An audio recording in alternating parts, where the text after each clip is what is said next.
Hello students, हम simple arithmetic mean discuss कर रहे थे। लास्ट क्लास में हमने कुछ क्वेश्चंस देखे। आज एक क्वेश्चन और देखते हैं हम। आप अपना नोटबुक रेडी रखिए, मैं क्वेश्चन डिक्टेट कर रहा हूं, फटाफट से आप उसको लिख लीजिए, देन हम उसका सॉल्यूशन देखते हैं। ओके, चलिए क्वेश्चन लिखिए आप। The mean of 40 observations, the mean of 40 observations was 160. It was detected on rechecking. It was detected on rechecking that the value of 165 was wrongly copied. The value of 165 was wrongly copied as 125 for computation of mean. Find the correct mean. तो हमें क्या given है? 160 हमने mean calculate किया 40 observations का। 40 observations थी, जब हमने उनका मीन कैलकुलेट किया तो वो हमें मिला कितना? 160। कितनी ऑब्जर्वेशंस का? 40 ऑब्जर्वेशंस का। लेकिन जब हमने रीचेकिंग करी तो मालूम पड़ा कि एक ऑब्जर्वेशन थी 165 और उसको हमने गलती से 125 रीड कर लिया। यानी कि ये जो हमने मीन कैलकुलेट किया है 160, कितनी ऑब्जर्वेशंस का? 40 ऑब्जर्वेशंस का। इन 40 ऑब्जर्वेशंस में से एक ऑब्जर्वेशन की वैल्यू हमने गलत रीड कर ली। क्या गलत रीड किया? सही वैल्यू थी 165 और हमने गलती से उसको लिख दिया 125। तो इसका मतलब ये जो मीन हमने निकाला ये भी गलत हो गया, क्योंकि एक ऑब्जर्वेशन हमने गलत रीड कर ली और मीन कैलकुलेट करने के लिए हम सारी ऑब्जर्वेशंस का सम करते हैं। तो अगर आपने एक भी ऑब्जर्वेशन का वैल्यू गलत रीड कर लिया तो जो मीन का वैल्यू है वो गलत ही आएगा। ओके, तो बाद में हमें मालूम पड़ा कि एक ऑब्जर्वेशन जो 165 थी उसे हमने गलती से 125 कॉपी कर लिया। अब हमें सही मीन, करेक्ट मीन कैलकुलेट करना है। यानी कि ये जो हमने निकाला है मीन, ये रॉन्ग है, गलत है, तो इसको मैंने लिख दिया XW बार, मतलब रॉन्ग मीन। ओके, बात समझ में आई आपको? चलिए देखते हैं अब कि करेक्ट मीन हम कैसे फाइंड आउट करेंगे। ओके, तो मीन का फॉर्मूला क्या होता है? हमें पता है X bar is summation xi divided by n। ये मीन का फॉर्मूला होता है। समेशन xi क्या है? Sum of all the observations. यहां पर हमें रॉन्ग मीन हमने कैलकुलेट कर लिया। यहां पर हमने जो मीन कैलकुलेट किया वो रॉन्ग था, तो मैंने XW बार लिख दिया। कितना मीन हमने कैलकुलेट किया? 160, तो यहां मैंने 160 लिख दिया XW बार की जगह। अब मुझे अभी ये वैल्यू नहीं पता समेशन xi का, तो इसको मैंने एज इट इज लिख दिया, समेशन xi। लेकिन मुझे n पता है। n कितना है? 40 ऑब्जर्वेशंस का हम मीन कैलकुलेट कर रहे थे, तो n का वैल्यू मैंने यहां पर 40 पुट कर दिया। ओके, तो यहां से मैं समेशन xi का वैल्यू निकाल सकता हूं इस 40 को 160 के साथ में क्रॉस मल्टीप्लाई करके। तो समेशन xi कितना आ गया? 160 मल्टीप्लाई बाय 40, यानी कि 16 इंटू 4 कितना हुआ? 64, तो 6400। तो समेशन xi का वैल्यू कितना आ गया? 6400। ओके, अब मुझे ये नहीं मालूम कि ये जो ऑब्जर्वेशंस थी कितनी 40, इनकी इंडिविजुअल वैल्यू क्या थी, ये हमें नहीं पता कि ये 40 ऑब्जर्वेशंस में से हर ऑब्जर्वेशन की क्या वैल्यू थी। लेकिन मुझे इतना जरूर मालूम पड़ गया कि इनकी जो भी वैल्यू होगी उसका सम कितना आया 6400। ये जो भी ऑब्जर्वेशंस होंगी इनका जो भी वैल्यू होगा उसका सम कितना आया 6400। ओके, तो यहां पर क्योंकि n का वैल्यू 40 है तो हम इसको ऐसा करते हैं x 40 लिख लेते हैं, क्योंकि यहां पर n की वैल्यू 40 है। तो 40 ऑब्जर्वेशंस का सम हमें मिल गया 6400। ओके, अब इन 40 ऑब्जर्वेशन में से हमने एक ऑब्जर्वेशन का वैल्यू गलत लिख दिया। ओके, लेकिन बाकी की 39 का वैल्यू तो हमने सही लिखा था, उसमें तो कोई गलती नहीं करी। हमें तो यही गिवन है ना कि एक ऑब्जर्वेशन को हमने गलती से 125 लिख दिया जबकि वो 165 थी, तो 40 में से एक ही गलत लिखी है ना, बाकी की तो सही लिखी थी। बात समझ में आई? बाकी की 39 ऑब्जर्वेशंस की वैल्यू तो हमने सही लिखी थी, राइट। तो ये जो सम ऑफ 40 ऑब्जर्वेशंस हैं इसको मैं ऐसे भी लिख सकता हूं कि सम ऑफ 39 ऑब्जर्वेशंस प्लस इसमें ऐड कर दी 40 ऑब्जर्वेशन की वैल्यू, ऐसा भी लिख सकते हैं इसको हम। 40 ऑब्जर्वेशन के सम को मैंने क्या लिख दिया, सम ऑफ 39 ऑब्जर्वेशन, और इसमें मैंने 40th ऑब्जर्वेशन का वैल्यू और ऐड कर दिया। एक ही बात है ये, इसका वैल्यू हमें मिला 6400। अब ये कौन सी ऑब्जर्वेशन मैंने मानी, जिसकी वैल्यू हमने गलत लिखी थी, जिसकी वैल्यू हमने गलत लिखी थी, और वो गलत वैल्यू क्या थी, 125। ओके, ये कौन सी ऑब्जर्वेशन है जिसकी वैल्यू हमने गलत लिखी और क्या वैल्यू लिख दी हमने, 125। ओके, ये 39 ऑब्जर्वेशन कौन सी हैं जिनकी वैल्यू हमने सही लिखी है, जिनकी वैल्यू हमने सही लिखी है, और ये सही ऑब्जर्वेशंस का सम है, वैल्यूज का सम है। तो मैं यहां x40 की जगह 125 पुट कर देता हूं, तो मुझे क्या इक्वेशन मिल गया, sum of 39 observations plus 125 equals to 6400। तो यहां से सम ऑफ 39 ऑब्जर्वेशंस क्या मिला मुझे, 6400 माइनस 125 यानी कि 6275। बात समझ में आई यहां तक? ये हमने क्या कैलकुलेट कर लिया, जो 39 ऑब्जर्वेशंस हमने सही लिखी थी ये हमने उसका सम कैलकुलेट कर लिया, ये हमने उसका सम कैलकुलेट कर लिया। ठीक है, अब हमें निकालना है करेक्ट मीन।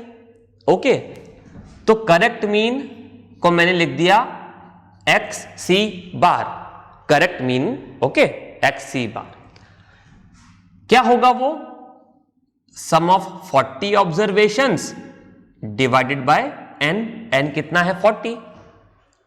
अब फिर से मैं क्या करता हूं, इस सम ऑफ 40 ऑब्जर्वेशंस को मैं फिर से ऐसे लिख देता हूं कि sum of 39 observation plus 40th observation divided by 40।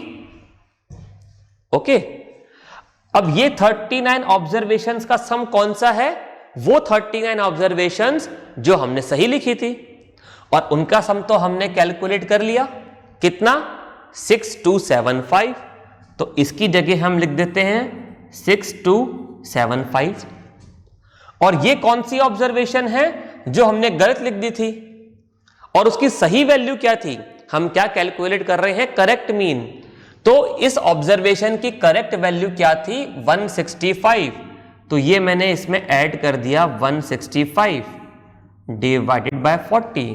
तो देखिए ये 39 ऑब्जर्वेशंस का सम और ये 40th ऑब्जर्वेशन की वैल्यू, जब हमने इनको ऐड कर दिया तो हमें 40 ऑब्जर्वेशंस का सही सम मिल गया, क्योंकि अब हमने यहां पर सही वैल्यू पुट करी है।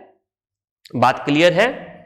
इसका सम कितना आएगा, 64 6440, इसको आप ऐड करेंगे तो आपको क्या मिलेगा 6440 डिवाइडेड बाय 40 तो यहां से हमें करेक्ट मीन कितना मिला 41। करेक्ट मीन की हमें क्या वैल्यू मिली 41। बात आई समझ में आपको? तो देखिए हमने किया क्या, हमने क्या किया, हमने 39 ऑब्जर्वेशंस का सम निकाल लिया।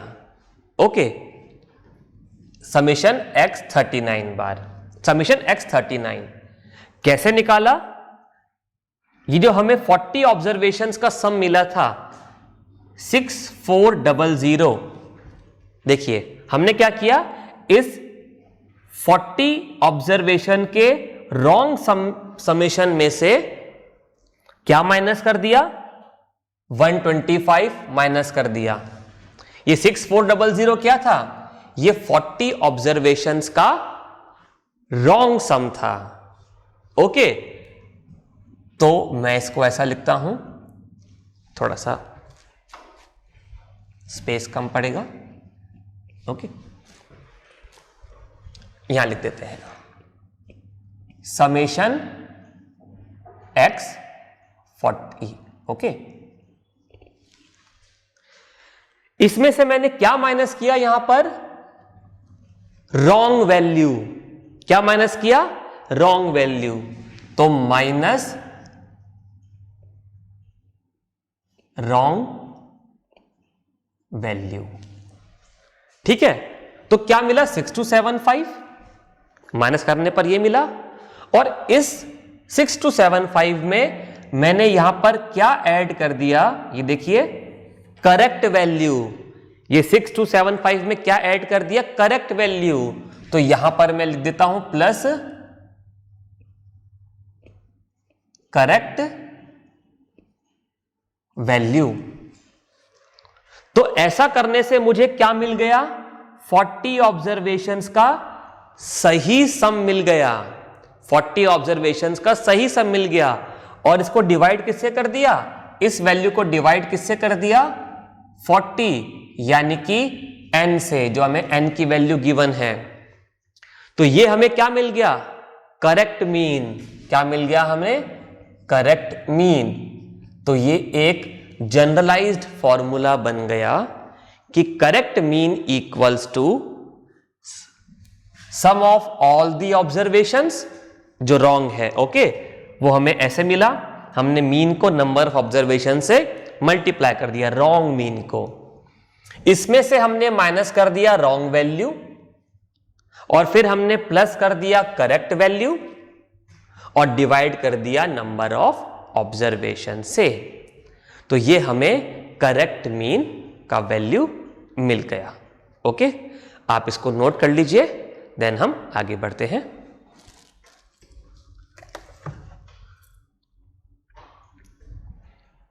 तो आपने नोट कर लिया होगा। तो अब हमने सीखा कि इंडिविजुअल सीरीज के लिए मीन कैसे निकालते हैं। Okay, summation x divided by n हमने फॉर्मूला देखा, और उस पर बेस्ड हमने क्वेश्चंस भी किए। नाउ नेक्स्ट इज, जब हमने डेटा प्रेजेंटेशन पढ़ा था तो हमने इंडिविजुअल सीरीज के बाद क्या पढ़ा था, discrete frequency distribution. Discrete frequency distribution, अब उसके लिए अगर हमें मीन निकालना है तो क्या फॉर्मूला होना चाहिए, वो अब हम देखते हैं। ओके, डिस्क्रीट फ्रीक्वेंसी डिस्ट्रीब्यूशन के लिए मीन का क्या फॉर्मूला होगा वो हम देखते हैं। तो second is simple arithmetic mean, मैंने शॉर्ट में लिख दिया arithmetic mean for discrete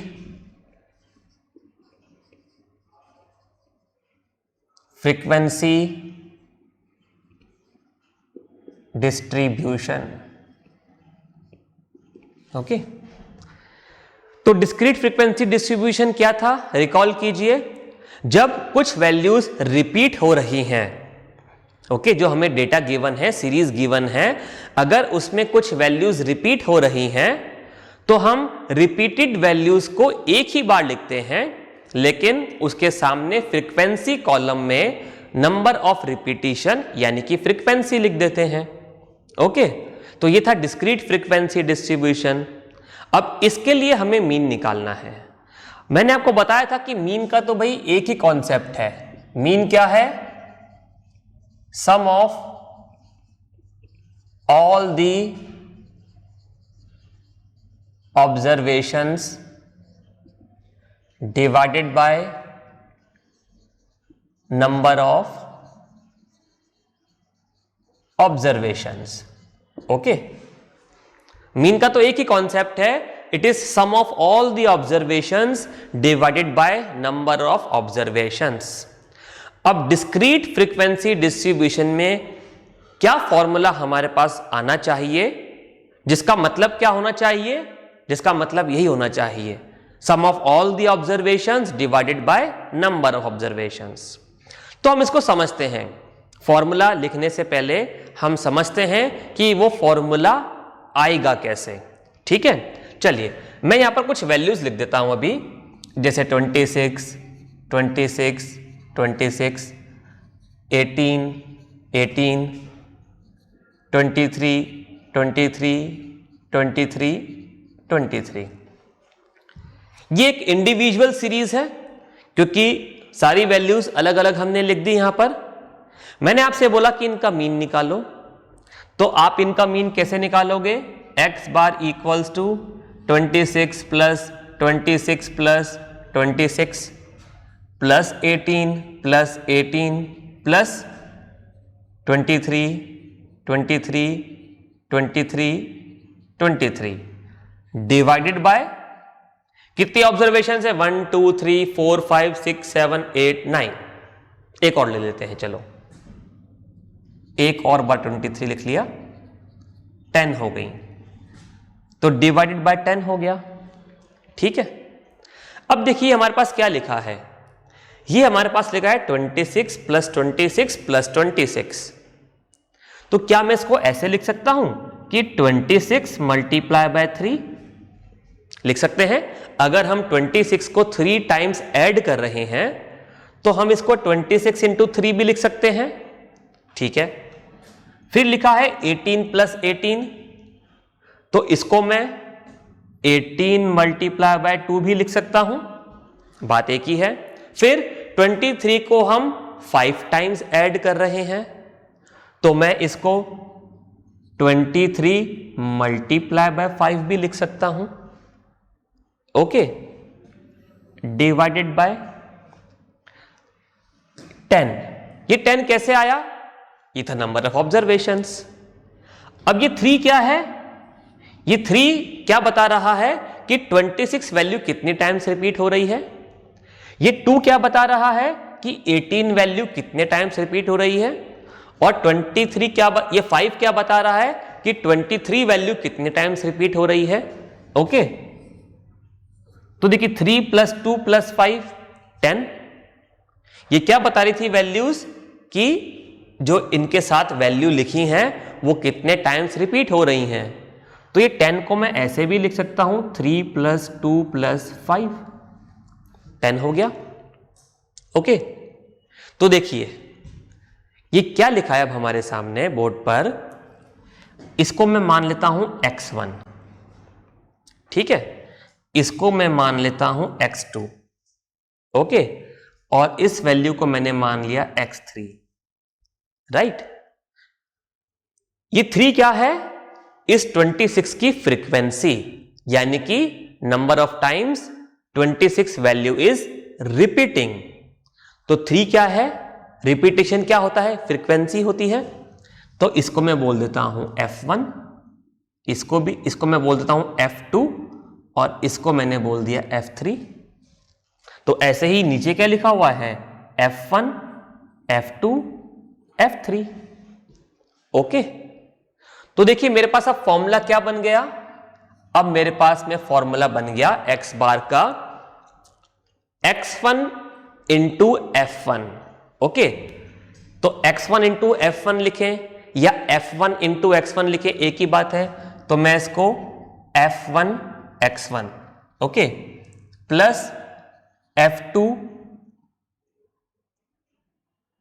x2 plus F3 x3 divided by F1 plus F2 plus F3। ऐसे भी लिख सकता हूं, ऐसे लिख सकते हैं हम इसको यहां से देखकर। ओके, तो अगर 3 ऑब्जर्वेशंस थी और उनकी फ्रीक्वेंसीज गिवन थी तो फॉर्मूला क्या बन गया? F1 x1 F2 x2 F3 x3 इनका सम और upon F1 plus F2 plus F3 यानी कि फ्रीक्वेंसीज का सम। अगर n ऑब्जर्वेशंस होंगी तो हमारे पास एक जनरल फॉर्मूला क्या बन के आ जाएगा? F1 x1 F2 x2 plus up to Fn xn divided by F1 plus F2 plus F3 up to plus Fn। Okay, clear है? अब ये ऊपर क्या लिखा हुआ है? f इंटू एक्स, फिर f इंटू एक्स और up to f into X. ये f इंटू एक्स हम फ्रीक्वेंसी को x की वैल्यू से ऑब्जर्वेशन की वैल्यू से मल्टीप्लाई कर रहे हैं और उनका सम कर रहे हैं। तो हमने समझा था कि सम जब हम कुछ वैल्यूज को ऐड करते हैं तो हम उसको समेशन लिख सकते हैं। तो इसको मैं ऐसे भी लिख सकता हूं कि summation fi xi divided by, नीचे भी क्या लिखा है? फ्रीक्वेंसीज का सम लिखा हुआ है, तो इसको मैं समेशन fi भी लिख सकता हूं। तो ये हमारे पास में एक जनरल फॉर्मूला आ गया डिस्क्रीट फ्रीक्वेंसी डिस्ट्रीब्यूशन के लिए। क्या फॉर्मूला आया? Summation of fi xi divided by summation fi। ये ऊपर क्या लिखा हुआ है? क्या ये ऊपर सम ऑफ ऑल ऑब्जर्वेशंस लिखा हुआ है? बिल्कुल लिखा हुआ है। क्या नीचे सम ऑफ फ्रीक्वेंसीज का मतलब नंबर ऑफ ऑब्जर्वेशंस है? बिल्कुल है। देखिए 10 ऑब्जर्वेशंस थी तो फ्रीक्वेंसी का सम क्या है? 10 ही तो है। तो फ्रीक्वेंसीज के सम का मतलब क्या हुआ? नंबर ऑफ ऑब्जर्वेशंस ही तो हुआ। तो मीन तो यही होना चाहिए ना कि sum of all the observations divided by number of observations. तो ये भी तो वही बात लिखी हुई है कि sum of all the observations divided by number of observations. तो हम समेशन fi लिख सकते हैं और इसको हम n भी लिख सकते हैं, दोनों एक ही बात है। तो this is the formula of arithmetic mean in case of discrete frequency distribution. Discrete frequency distribution, right? आप इसको नोट कर लीजिए, फिर हम एक एग्जाम्पल देखते हैं। ओके, चलिए अब मैं इसको रब कर देता हूं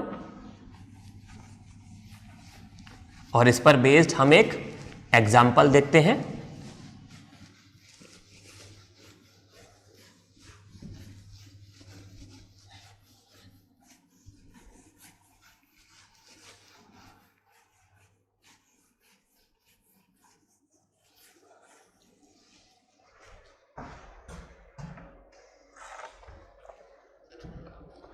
ओके, आप क्वेश्चन लिखिए। Find the mean of following distribution. Find the mean of following distribution.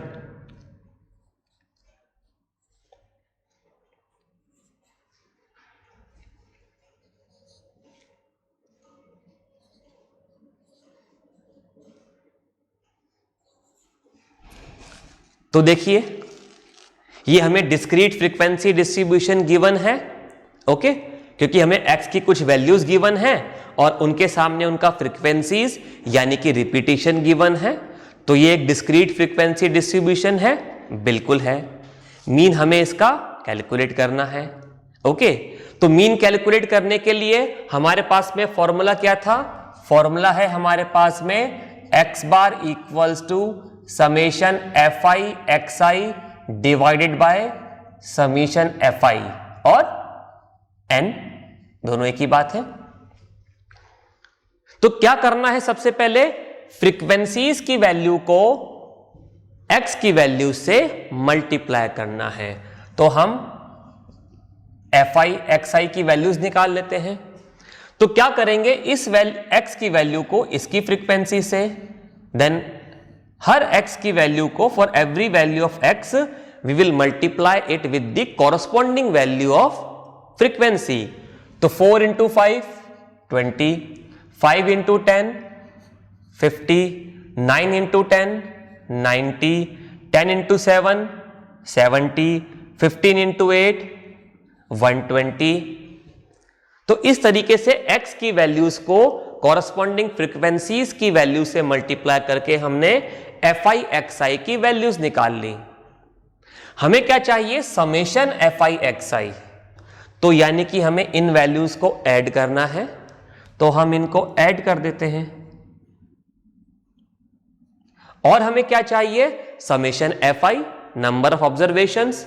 तो उसके लिए क्या करना है? ये जो फ्रीक्वेंसीज हैं इनकी वैल्यूज को हम ऐड कर देते हैं।